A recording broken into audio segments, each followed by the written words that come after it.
গভীর রাতে জেগে যখন উঠবে মোর স্বামী, নিজের হাতে তুলে দেব জুড়োই পানি।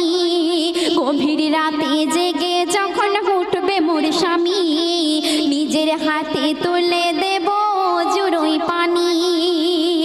তারপর পাশাপাশি তাহাজ্জুদের, ওগো পাশাপাশি তাহাজ্জুদের পড়ব নামাজ দুইজনা, পড়ব নামাজ দুইজনা।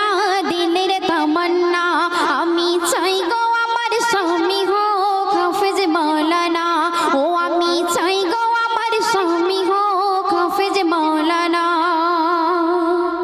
শেষ কথায় আমার কবি অতি মূল্যবান কথায় কি লিখছে লক্ষ্য রাখবেন।